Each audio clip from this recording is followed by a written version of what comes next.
Hey everybody, it's Jake Mace, the vegan athlete, and I'm here with my friends today. We got Brandon from Greenie's Garden. What's up, guys? Mr. Seamus O'Leary with Seamus O'Leary's Tropical Fruit Trees.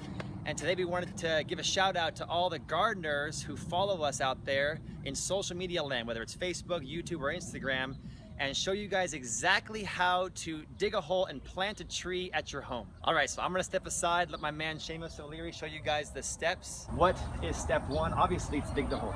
Yes. Now, when you're planting a tree, you want to dig a hole that's approximately 3 times the width. And so today we have this tree of this size. Correct. So you've dug a hole that is appropriate for this, what is this, a 2-3 gallon? This is a 3 gallon. Okay. So you want to go 3 times the width and 2 to 3 times the depth. Okay. At minimum. So this hole that we have right here is about a 3 foot by 3 by 2.5 depth. And that's the size you like? That's the size of hole that you should have for a 3 gallon tree, regardless of the variety of tree. So if somebody's getting a 15 gallon, go bigger and deeper. Correct. So this is obviously a mango tree. We can tell by the mango. Right. And what variety is that? That's a fruit punch tree. Fruit punch mango. Fruit punch. And you have specific ingredients to put in this hole we call amending the soil. Correct. Not just the native clay. No, never. Okay. So what are the ingredients? Okay, here's what we do. We do a third native soil, a third our soil, or something similar to it. And in our soil, which we call the Seamus soil, it's a quarter lava rock, quarter lava sand, and then 50% composted mulch, a couple different sizes. And that's what we're looking at right here.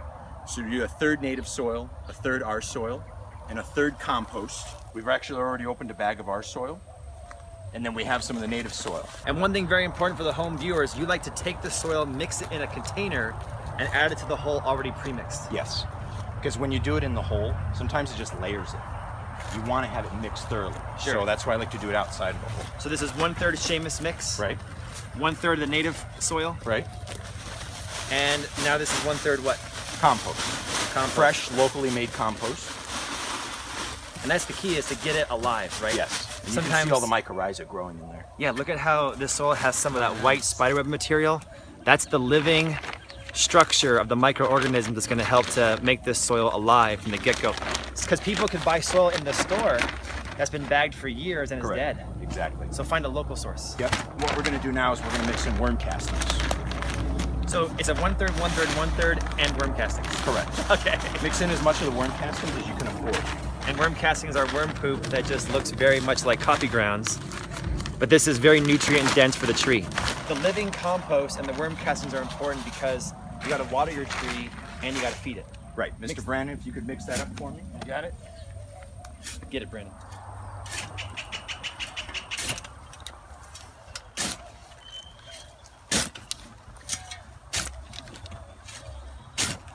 Okay, so while Brandon from Greenie's Garden keeps mixing, you've got a special ingredient that goes in the bottom of the hole. Mycorrhiza. What is this? Beneficial fungus.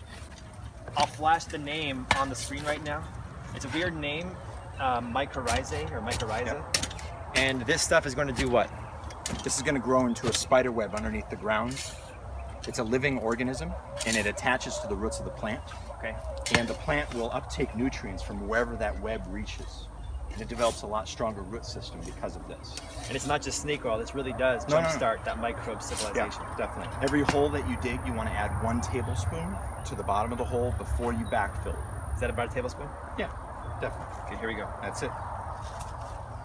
That's all you need to add. So this mycorrhiza, if folks are here in the Phoenix area, they can get from Seamus O'Leary. Right. And if they're not, they can order it from jakemace.com. Yeah, we do mail order. Perfect.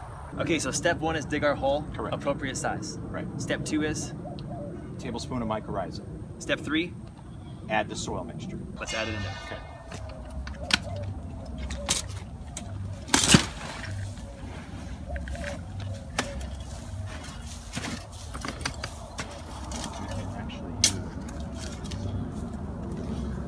All right, Mr. Seamus, while Brandon mixes up some more, there's another step that's crucial to the success of this tree, which is the microclimate and location in which it's planted. Identifying the best planting area that your tree is going to want, not you, but Right. where should that tree go. So Right. full sun in the winter and kind of a filtered sun in the summertime. Right. And that's why it's here up against the pine trees and rhododendrons. Perfect. Almost ready for the bingo. A lot of people I know that garden at home, especially beginners, they stress out over removing the pot from the root ball. So I want to watch how Seamus O'Leary does it. Okay. Generally what you're going to want to do is cut the pot away Yeah. and remove the root ball gently. Now I know that these trees are already well rooted out. That's why I'm able to pick them up like this. Right. So I know that I can remove the tree in this way, but at home, better be safe than sorry. Just cut it away gently. Because you're cutting it away, you're not breaking the soil away. It's less stress on the plant. Right, exactly. Perfect.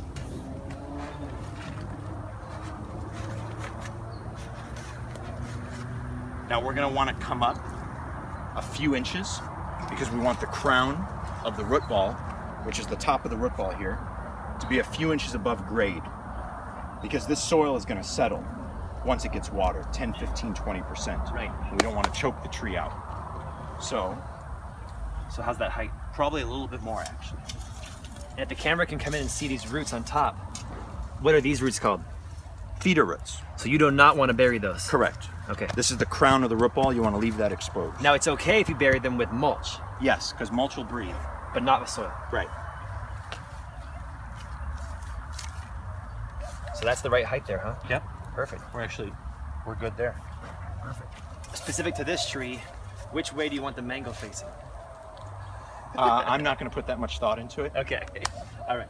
but it's not a bad idea to place it away from the sun Okay. so the fruit doesn't get burned. Good idea. Okay, we're short a few inches of soil, which kind of always happens. So we're gonna add a little bit more. We'll come back to you guys in a minute when we got it all the appropriate level. Okay, so we've got now the appropriate level of soil where you're happy. Yes. And we got a little bit of a berm around the outside, which means the edge is kind of raised up, which is going to help to keep the water into the root system. Right. And you can never go too high with the berm. Yeah. Generally, 4 or 5 inches is going to be good. Now here we have flood irrigation, so I'm not going too high with the berm because I want the water to come in. Most people don't have that. So in general, you're going to want a 4 or 5 inch berm around Sure. this tree to capture the mulch and all the water. And on my Vegan Athlete YouTube channel, folks can see that we have to add to the berms all the time. Yeah, usually a couple times a year. Yeah, so it's an ongoing process to keep that berm nice, especially if you have dogs. Right. And now we're going to do a crucial last step. What's in the bag? Neighbor's leaves. Yes. And this is mulch. You don't need to buy mulch. You So just for have- gardeners, mulch is like gold. Yes, mulch will cut your water bill in half. Yeah. At the same time, it's decomposing and it's turning into humus, which is the life of the soil. You can never go too high with mulch. I like to have at least a foot thick, especially going into June. I can get away with watering my trees every 7 to 14 days, Yeah. even through the summer here, because of the amount of mulch I use. Plus it will keep the direct sun off the new roots and keep them cooler Right. in the summertime. And I just learned recently that it actually blocks UV light from destroying the microbes. Right. And it provides a safe home for the worms. Yeah. So now they have somewhere to chill, it's dark, it's moist, and they'll come in and start eating that and turning into worm compost. We should be able to come back here in 2 weeks, dig a handful out, and get Yeah. worms in our handful. Yep. Yep.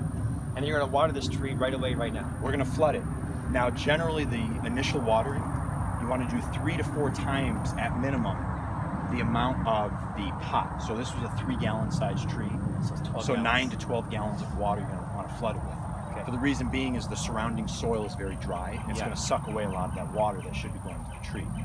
After that, you're generally gonna water the gallon size of the pot. So the temperature right now in Phoenix is about 100 degrees. Yeah, And so you're going to water it 12 gallons right now, and then about 3 First. gallons after that. correct. And how frequently will you put 3 gallons on? I have 4 different cycles. In the winter, when it's below 70 degrees, I'll water every 7 to 14 days. Okay. Spring and fall, when it's 70 to 90 degrees, I'll generally water every 5 to 7 days. Huh? Summer, which is going to be 90 to 105, 110, I'm going to water about every 3 to 4 days.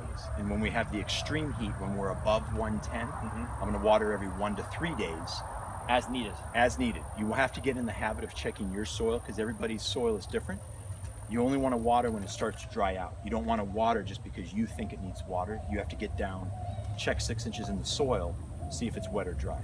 And I know that you and Brandon and Alyssa, who run Greenie's Garden, and myself are kind of holistic in a way where we have a connection to our trees. So you can start to feel what they need after Oh, yeah. a certain amount of time. If you're out in the yard every day and you're spending time with your plants, Yes. you'll notice changes, subtle changes. They have their own emotions. Oh yeah, Yeah. definitely. They've got their own issues. That's true.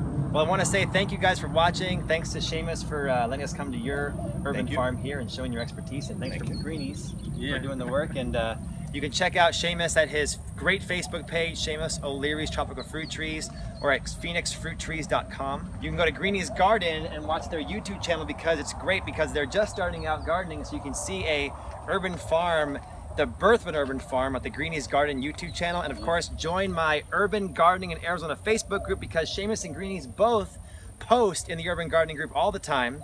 And you can follow me at Vegan Athlete on YouTube and jakemace.com. Thank you for the expertise. Thank you, sir. I hope that you guys will listen to the man. Thank you for mixing. And don't just listen, but actually do what he's saying to do in this video. And if you do it, you will have much more success with your fruit trees at home as well.